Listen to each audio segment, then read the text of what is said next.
Welcome, dear listeners, and thank you for joining me to hear another tale. This one is the story of an artist who rents a property that has a rather sinister history to it.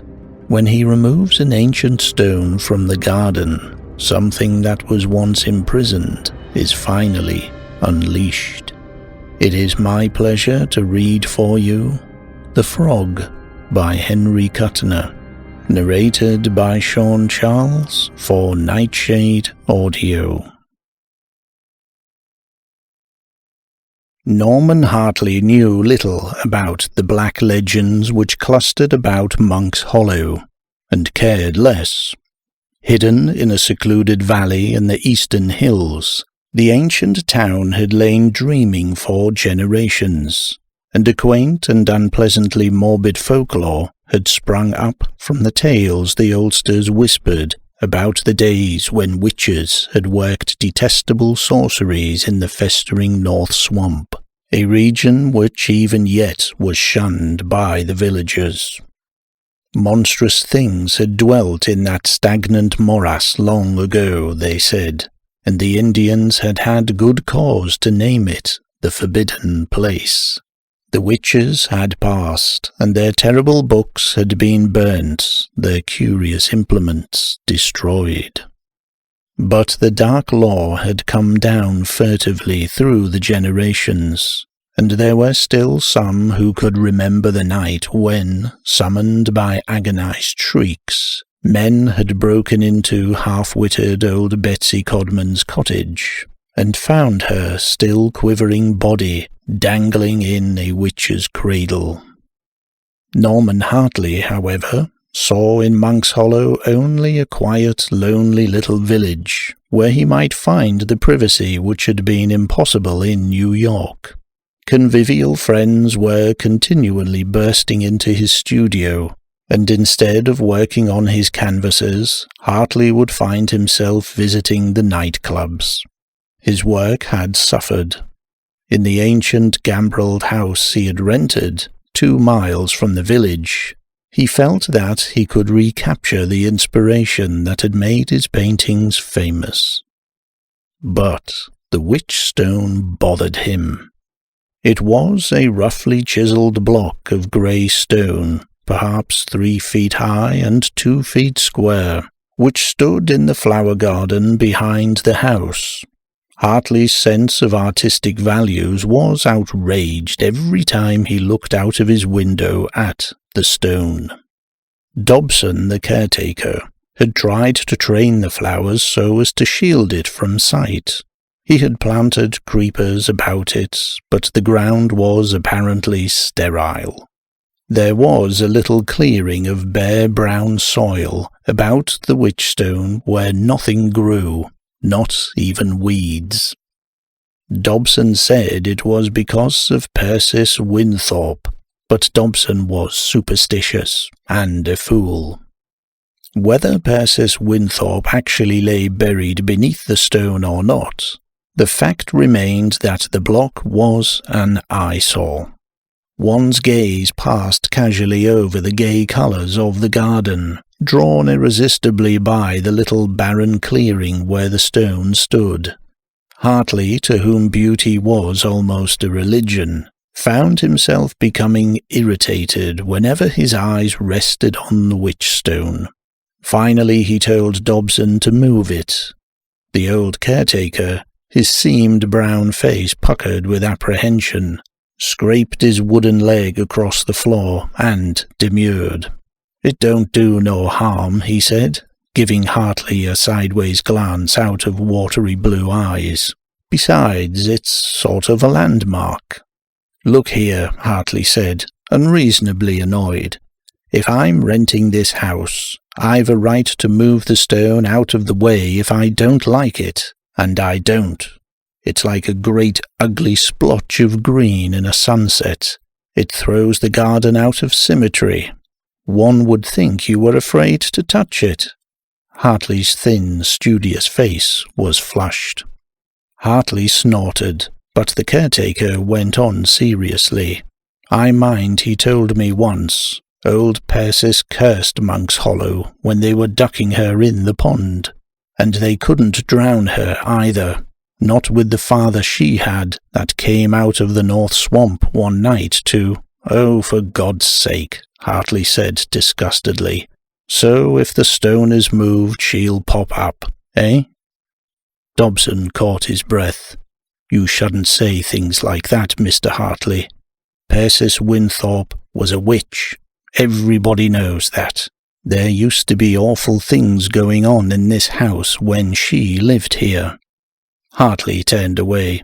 They were standing in the garden, and he moved aside to examine the stone. There were curious marks upon it, seemingly chiselled by inexpert hands. The rough figures had a vague resemblance to Arabic, but Hartley could make nothing of them. He heard Dobson stump up beside him. "He said, my grandad, that when they were ducking her, they had to get the women folks away. She came up out of the water, all green and slimy, with her great mouth croaking out spells to nobody knows what heathen gods." Hartley looked up quickly at the sound of a motor. A truck was chugging into view around the bend of the road. He glanced at the witchstone, and then, making up his mind, hastily sprinted for the road. Behind him he heard Dobson muttering some obscure reference to Persis Winthorpe's mysterious father. The truck was loaded with gravel. He flagged it, and as it ground to a halt, he swung himself on the running board. "I wonder if you'd do a little job for me," he said to the two men in the truck.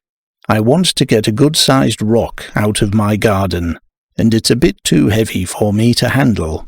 It'll only take a minute." He pulled out his wallet. The driver, an unshaven, bull-necked Irishman, turned inquiringly to his companion, exchanged glances with him, and then grinned at Hartley. "Sure, buddy. Glad to oblige." "Good," Hartley said, and half to himself, "We can dump it under a bush out of sight." Later, Hartley stood by his window, frowning. The moon was rising beyond the ridge, but the garden was still in shadow.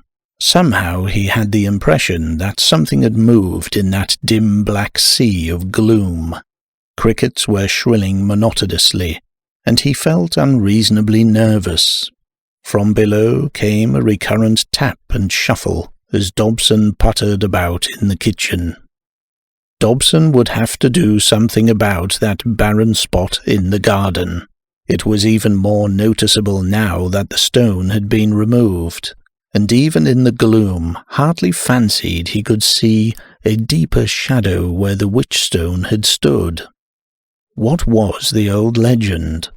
Dobson had hysterically poured it out as the truck drivers were lifting the stone, pleading with them to replace it, begging Hartley to relent. It was full of monstrous hints of the obscure traffic Persis Winthorpe had had with abnormal beings that dwelt in the North Swamp, and in particular her dealings with the batrachoid creature who had sired her, a demon whom the Indians had worshipped ages ago, Dobson said. The villagers could not kill her, but there were spells which could nullify her evil magic, and there were words of power that could keep her fettered in her grave. Words such as those which were chiselled upon the witchstone, the caretaker protested, fear contorting his face into a brown, wrinkled mask. In Monk's Hollow, they said, and his voice sank to a tremulous whisper, that in the grave Persis had grown more like her unknown father, and now that Hartley was moving the witchstone. Hartley lit a cigarette, frowning down into the enigmatic gloom of the garden. Either Dobson was mentally unbalanced, or there was some logical reason for his interest in that particular spot in the garden. Perhaps. The thought flashed into Hartley's mind, and he chuckled suddenly. Of course, he should have known. Dobson must be something of a miser. Indeed, Hartley had already encountered more than one instance of his penury, and his hoard must have been buried beneath the witchstone. What more logical place to hide it? The grave of the ill-famed old witch, shunned by the superstitious country folk. Well, it served the old fellow right, Hartley thought unkindly, trying to frighten his employer with a cock-and-bull story about a witch woman who was supposed to still be alive. With a sharp exclamation, Hartley bent forward, peered out of the window. There was something moving in the garden, a blacker shadow in the gloom. He could not make out its form, but it seemed to be moving very slowly in the direction of the house. Suddenly he realized that the sound of Dobson's movement below had ceased. The wooden leg was no longer thumping on the kitchen floor. With the realization, Hartley grinned, half-minded to throw up the window and shout at the caretaker. Good Lord, did the fellow think Hartley was trying to steal his few pennies? Hartley told himself that Dobson was old, crotchety, but nevertheless Hartley felt a little surge of irritation mount within him. The black shadow was moving closer to the house. Hartley strained his eyes, but could make out no more than a dim, oddly squat outline. For a moment he wondered whether Dobson, for some insane reason, was crawling on his hands and knees. The shadow scuttled swiftly for the house, was hidden from Hartley by the window-sill. He shrugged, crushed out his cigarette, and turned back to the book he had been reading. Subconsciously he must have been waiting for some sound, for when the knock came he started, almost dropping the book. Someone had lifted and let fall the knocker on the front door. He waited. The sound was not repeated, but after a time he heard a furtive shuffling below, together with the tap-tapping of Dobson's wooden leg. The book lay forgotten in his lap. To his straining ears came a preliminary scratching, then the tinkle of breaking glass. There was a faint rustling sound. Hartley got up quickly. Had Dobson inadvertently locked himself out? And had he, after knocking at the door, broken a window to crawl back into the house? Somehow Hartley could not picture the rheumatic, crippled Dobson forcing himself through a window. Also, he had heard Dobson's footsteps inside the house just now. Had the black shadow in the garden really been Dobson? Could it have been some prowler seeking entry? The two truck drivers had eyed his fat wallet greedily when he had paid them. Then, blasting up from below, came a scream, knife-edged with terror, shrilling out harshly through the house. Hartley swore, leapt for the door. As he opened it, he heard a hurried rush of footsteps. Dobson's, for the tapping of the wooden leg was plainly audible.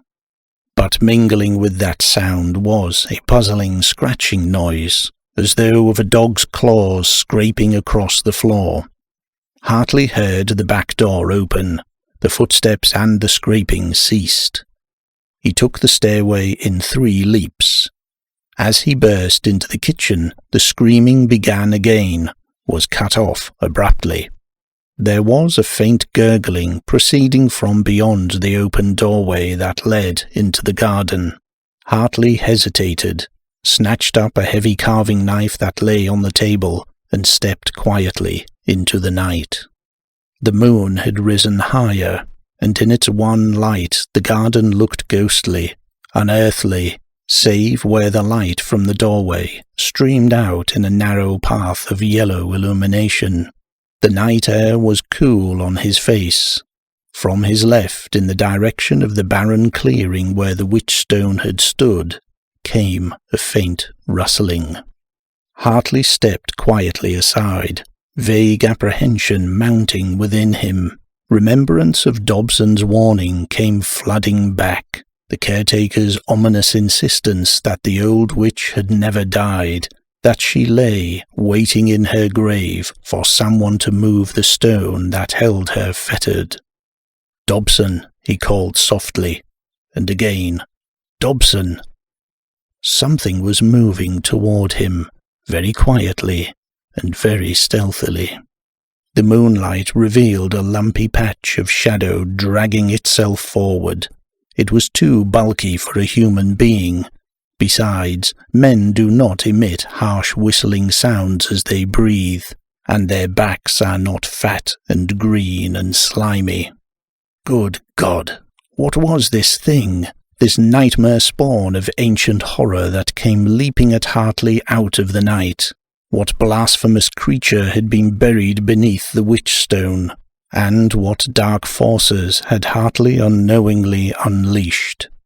They said that in the grave she had grown more like her unknown father. Hartley reeled back against the house, mad horror battling with the rational beliefs of a lifetime. Such things could not exist, but it did exist. It was coming at him in great leaps, a misshapen shadow that glistened faintly in the moonlight, and a dreadful menace was in its swift approach. Already he had delayed too long. The thing was almost upon him as he turned to flee. His legs buckled, and for a frightful instant he thought that they would not support him, that he would sink, helpless, to the ground beneath the creature's onslaught. He staggered a few steps, heard the slobbering breathing almost on his neck, then gathered his strength and sprinted along the wall of the house. The thing came after him. He doubled around the corner of the building and made for the road. As he gained on it, he chanced a swift look over his shoulder, and cold horror trailed icy fingers over his heart. It was still pursuing him. Monk's Hollow. At the thought he turned and fled along the road toward the town, still clutching the carving knife. He had forgotten it, but now, glancing down, he tightened his grip on the weapon and sprinted a bit faster. If he could only reach the village. It was 2 miles away, 2 endless miles of empty road, lonely and unfrequented, with little chance of an automobile passing. Few drivers chose this road. It was rutted and in disrepair. The new state highway was more direct. But the highway lay beyond a ridge, and Hartley knew that he would stand no chance on rocky or uneven ground. Even on the road he had to watch carefully for the black shadows that betokened gaps and ruts in the surface. Behind him something came leaping, and there was a sound of rasping, heavy breathing. The night was cold, but sweat burst out on Hartley's face in great beads. His shirt was sodden. His lounging robe impeded his running, and he slipped out of it. Behind him there came a harsh cry. There was a little scuffle, and then the rhythmic thuds were resumed. When they were ducking her, they had to get the women folks away. She came up, out of the water, all green and slimy. Hartley gritted his teeth, fought back an impulse to shriek his terror. Behind him came the steady thud-thud, and the stertorous breathing. The thing was gaining.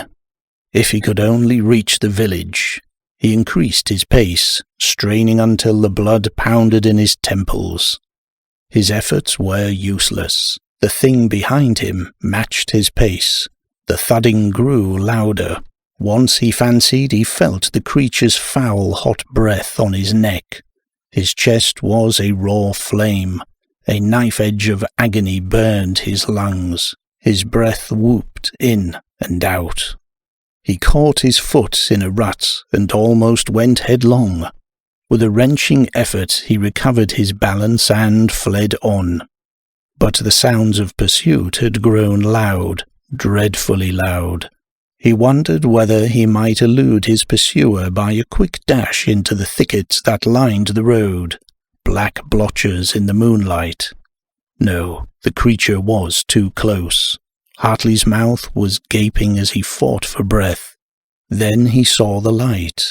Yellow squares that were windows in an oblong patch of blackness, but far, far distant. No, In the darkness he had misjudged. The house was not 50 feet away. It loomed up suddenly before him. He shrieked from a raw and throbbing throat as he raced for the porch. But before he reached it, he felt a heavy weight upon his back, bearing him to the ground. Great talons were ripping into his shirt, raking his flesh with needle-sharp claws. His eyes and mouth were clogged with dirt, but he realized that he was still gripping the carving knife. Somehow he managed to reverse it, stabbed up blindly over his shoulder. The slobbering, harsh breathing gave place to a frightful, croaking yell, and then the knife was torn from his grasp. He struggled frantically to squirm free, but the great weight pinned him down inexorably. A confused shouting came to his ears. He heard the crunching of quick footsteps and the roar of a gun.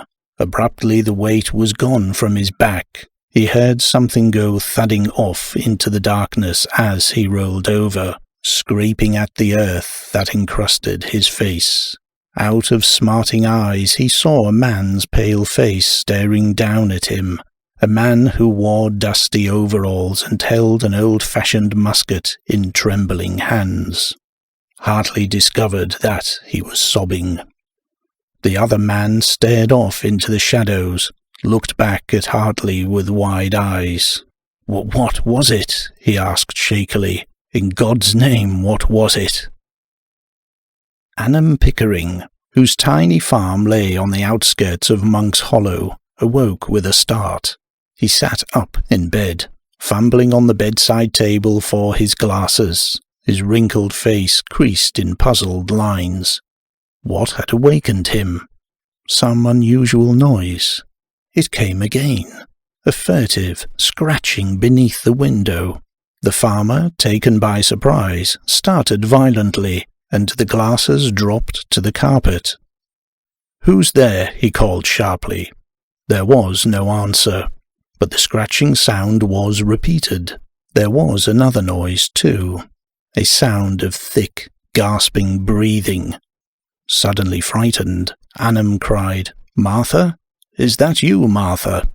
A bed creaked in the adjoining room. "Annam?" a thin voice called.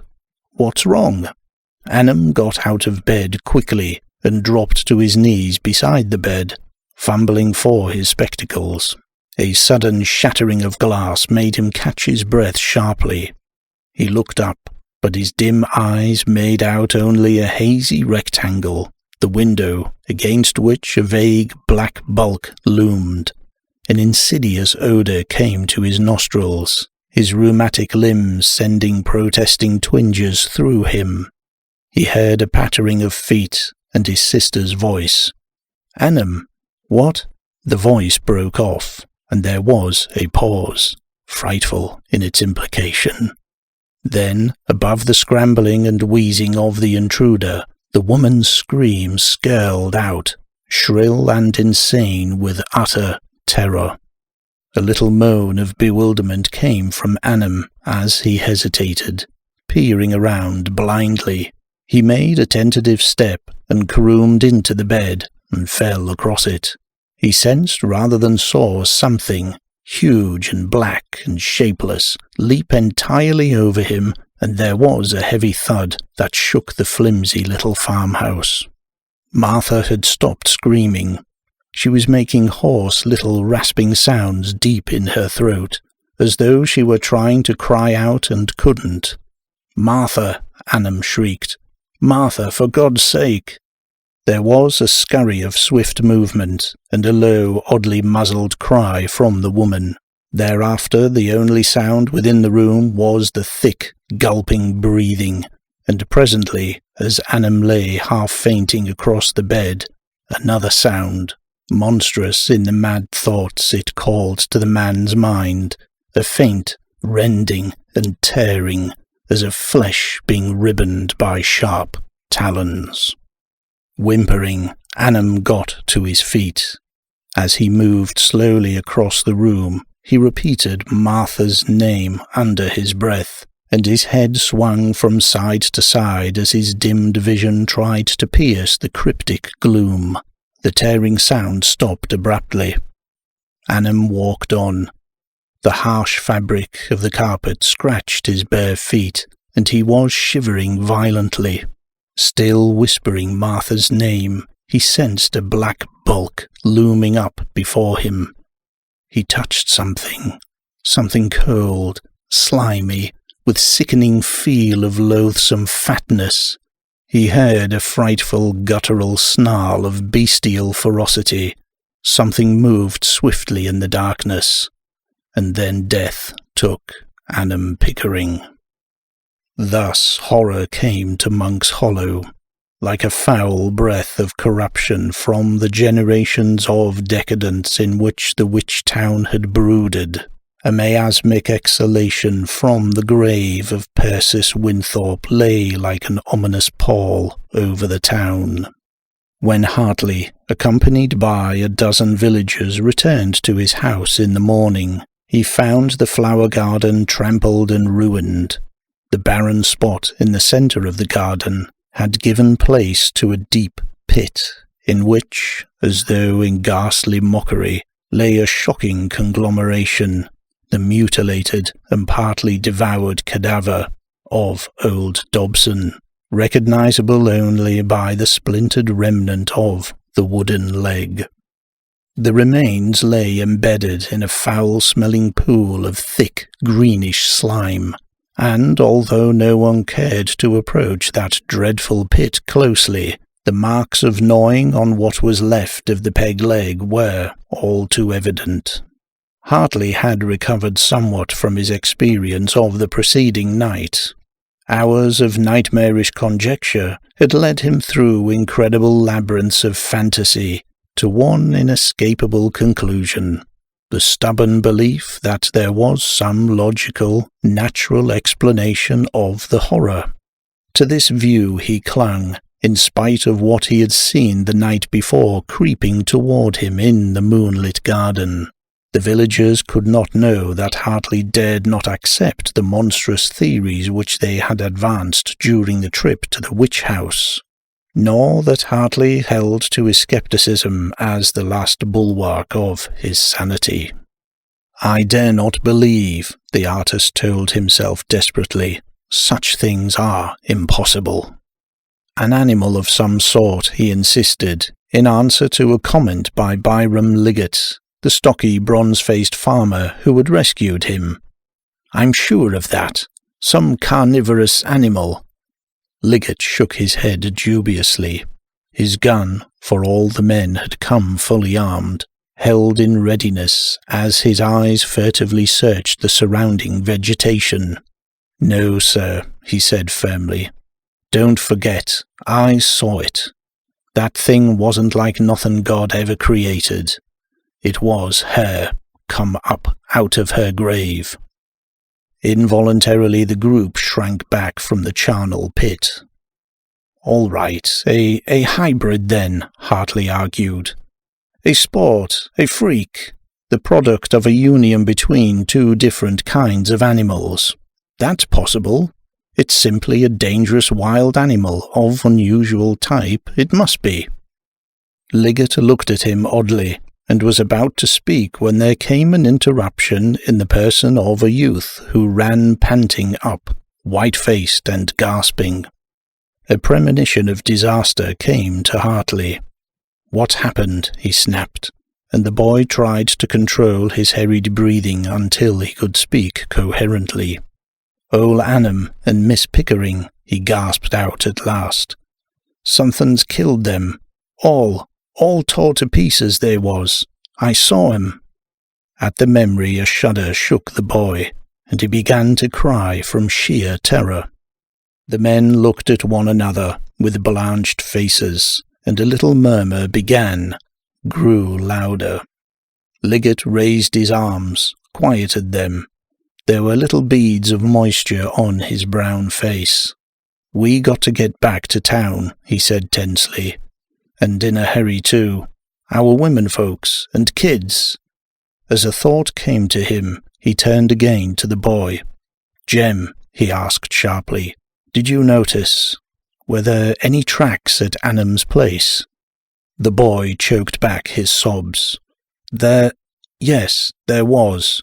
Great big things, like frog tracks, only big as my head. The harsh, urgent voice of Liggett interrupted. "Back to town, everybody. Quick! Get your women and youngsters indoors and keep them there." At his words the group broke and scattered, moving hastily away until Liggett and Hartley were left. Hartley was very pale as he stared at the farmer. "Surely this is unnecessary," he said. "A few men with guns." "You damn fool," Liggett snapped, his voice rough with restrained anger. "Moving the witchstone. You shouldn't have been allowed to rent the place anyway. Oh, you city folks are smart, I guess, with your talk of freaks and sports. But what do you know about what used to happen in Monk's Hollow hundreds of years ago? I've heard about those times when devils like Persis Winthrop had their conjures and pagan books here, and I've heard tell of the awful things that used to live in the North Swamp. You've done enough harm. You better come with me. You can't stay here. Nobody's safe till we do something about that."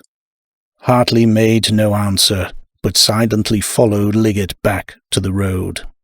On their way they passed men hurrying townward, bent oldsters hobbling along, casting frightened glances about them, women with wide-eyed children whom they kept close about their skirts. A few automobiles drove slowly past, and a number of old-fashioned buggies. The telephones had been busy. Occasionally Hartley caught furtive whispers, and as they drew nearer to town the number of fugitives increased, and the whispers grew and swelled into low, terror-laden mutterings, drumming into Hartley's ears like the doom-laden pounding of a great drum. The frog, the frog. Night came. Monk's Hollow lay sleeping in the moonlight. A number of grim, armed men patrolled the streets. Garage doors were left open, in instant readiness to rush aid in answer to a telephoned appeal for help. There must be no more tragedies like that of last night. At 2 a.m, Liggett had been jerked from an uneasy sleep by the frantic ringing of the telephone. It was the proprietor of the gasoline station on the highway several miles beyond the town. Something had attacked him. He shrieked into the instrument. He had locked himself within the station, but its glass walls would offer little protection against the thing that was even then creeping closer. But help arrived too late. The station was an inferno of flame that fed on the underground gasoline reservoirs, and the men had only a glimpse of a great misshapen thing that bounded from the Holocaust to escape apparently unscathed amid the hail of hasty bullets that greeted its appearance. But the proprietor of the station had, at least, died a clean death. He had been cremated, for some of his bones, unmarked by gnawing fangs, were later found among the ruins. And that night Hartley had found monstrous tracks beneath the window of his room in Liggett's house. When he showed them to Liggett, the farmer had stared at him with a curious light in his eyes, but had said little. The next attack came the following night. Hartley had fled from his bedroom and slammed the door, just in time to escape the thing that clawed and slobbered and bellowed at the thin panel. But before Hartley and the aroused Liggett could return with their guns, it had taken fright and escaped through the shattered window. Its tracks led into a patch of thick underbrush nearby, but to enter that tangled wilderness of shadow at night would have been sheer suicide. Liggett had spent half an hour at the telephone, arranging for the villagers to meet at his house at dawn to begin the pursuit. Then, since they could not sleep, the two men returned to Hartley's bedroom and talked until nearly dawn. "It marked you down," Liggett said. "It's after you, like I thought. I figured—" He hesitated, scratching the stubble on his chin. I figured that maybe we could trap it." Hartley caught his meaning. "Using me for bait? No. What else can we do? We've tried to track it, but it hides in the North Swamp by day. It's the only way, unless you want it to kill more people. You can't keep kids indoors all the time, Hartley." "The National Guard," Hartley began, but Liggett interrupted him. "How can they get it in there in the swamp? If the thing could be got by ordinary means, we'd have done it. We'll track it, come dawn, but it won't do any good. Don't you see, man? Every minute counts. Even while we're talking here, the thing may be butchering somebody. Don't forget," he broke off, eyeing Hartley. "I know, you think I started it, but, God, I've told myself over and over that the thing's a freak, some hellish outcome of an unnatural mating. But you know that's not so," Liggett said quietly. "You know what it is." "No," Hartley shook his head dully. "It can't." He stopped, staring at Liggett's face. The farmer was glaring past Hartley's shoulder, incredulous horror in his eyes. He cried out a startled warning, sent Hartley spinning with a sudden push. The artist had a glimpse of a shining, hideous countenance protruding through the window, a dreadful mask that was neither batrachoid or human, but partook monstrously of the attributes of both. A great, slit-like mouth worked loosely, and yellow, glazed eyes glared into Hartley's. There was a choking stench of foul corruption, and the thing was in the room. Liggett's gun blasted. The creature seemed to twist in mid-air, and the farmer went down beneath the onslaught. An agonized shriek welled out, broke off abruptly. The monster, crouching over Liggett's body, lifted a muzzle wet with fresh blood, and made a gobbling sound, dreadfully reminiscent of a chuckle, deep in its throat. Sick and shaking, Hartley felt the doorknob beneath his fingers, and he flung the door open as the creature leaped. He slammed it just in time, but a panel splintered under the terrific impact. Hartley fled along the hall as the door crashed. Outside the house he hesitated momentarily, glancing around in an agony of indecision. In the cold greyness that precedes the dawn, he saw the nearest house, perhaps 200 feet away, but as he started to race toward it, the thing came bounding into view, intercepting him. It had apparently crept out through the window by which it had entered. Hartley suddenly remembered his automatic and clawed it out, fired point-blank at the creature as it came at him. There was a croaking snarl of rage, and the loose slit mouth worked hideously. A little stream of foul black ichor began to trickle slowly from a wound on the wattled, pouchy throat of the thing. But it did not halt, and Hartley, realizing that a creature of such monstrous size must possess tremendous vitality, turned to flee. It was between him and the village, and as though realizing its advantage, the thing kept at Hartley's heels, giving him no chance to double back. The thought flashed unbidden into Hartley's mind. The monster was herding him. He heard a window creak up, heard a shout. Then he was running for his life back along the road over which he had fled on the first night of the horror. At the thought, and at the sight of a small lane, a rutted cart path, joining the road at right angles, he twisted aside and raced along it. His only hope lay in somehow getting back to the village. Behind him came the gasping and slobbering, the rhythmic pounding that betokened the grim pursuit. He chanced a snapshot over his shoulder, but the hazy light of the false dawn was deceptive, and he missed. He dared waste no more bullets. The thing was herding him.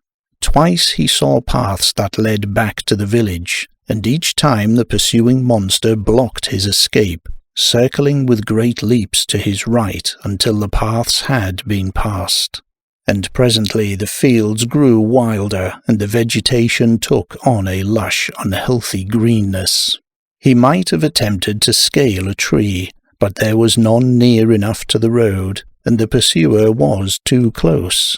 With a dreadful shock of realization, Hartley saw that the North Swamp lay before him, the ill-omened morass about which all the ghastly legends had centred.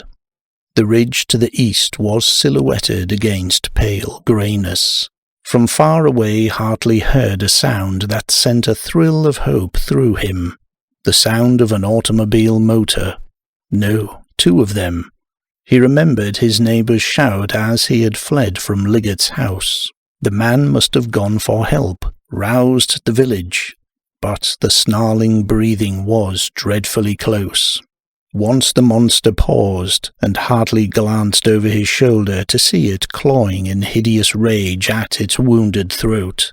The bullet must have handicapped it in the pursuit, else Hartley would long before have fallen beneath the ripping talons. He brought up his gun, but the thing, as though realizing his purpose, sprang forward, and Hartley had to sprint in order to escape the great leaps. The sound of motors grew louder in the dawn stillness. The path wound through the swamp. It was overgrown with weeds, rutted and pitted deeply, and at times the encroaching ooze had crept up until only a narrow ribbon of dry land was left. On all sides the lush greenness of the morass spread, with occasional open spaces of repellently black water. Over all lay a curious stillness, an utter lack of motion. No wind ruffled the tops of the grass fronds, no ripples spread over the waters. The sounds of the pursuit, the roaring of the motors, seemed an incongruous invasion of this land of deathly stillness. The end came suddenly, without warning. Green slime covered the road for a distance of a dozen yards. Hartley, splashing through the icy ankle-deep water, felt his foot go down into a hole and fell heavily, wrenching his ankle. Even as he fell he rolled aside desperately, felt a wind brush him as the monster's impetus carried it beyond him. Hartley's arms, outthrust, were abruptly embedded in something soft and clinging, something that sucked and pulled them down inexorably. With a rasping cry he wrenched them free from the quicksand, fell back to the firmer ground of the road. He heard the sound of a shot, and, flat on his back in the ooze, saw a monstrous mask of horror incarnate looming above him. The sound of motors had increased to a roar, and a shout of encouragement came to his ears. The monster hesitated, drew back, and Hartley, remembering his gun, jerked it from his belt. He fired point blank at the creature, and coincidentally with the report of his own gun came a volley from the cars. Lead whined above him, and he felt a stinging pain in his shoulder. Suddenly it seemed as though the monster were a huge bladder, punctured in a dozen places, pouring out black and nauseous ichor. With a hoarse, gasping cry it flopped aside, made a crippled one-sided leap, and came down in the bog beside the road. Then, swiftly, it began to sink. The quicksand took it, its huge hindquarters, black and glistening, corded with muscle, disappeared almost immediately, and then the distended, leprously white belly. Hartley, sick and fainting, felt hands lifting him to his feet, heard questioning voices that seemed to come from a great distance. But he had eyes only for the abysmal horror that was being engulfed a dozen yards from him, the webbed and spurred flail-like talons that were desperately beating the slime, the misshapen, hideous head that rolled from side to side in agony. From the gasping mouth of the thing came a ghastly outpouring of croaking shrieks, a monstrous bellowing that suddenly grew horribly familiar, articulate, thick and guttural. a frenzied outcry of blasphemy such as might come from the rotting tongue of a long dead corpse. All the men fell back, white with loathing, and Hartley dropped to his knees, retching and moaning in an agony of horror as the thing, its mouth half choked with the hungry quicksand, bellowed, blast ye all! May the curse of Persis Winthorpe rot ye flesh and send ye down to—" The frightful outburst of sound gave place to a terrible gargling shriek that was abruptly choked off. There was a brief commotion in the ooze. A great bubble formed and burst, and age-old stillness brooded once more over the North Swamp.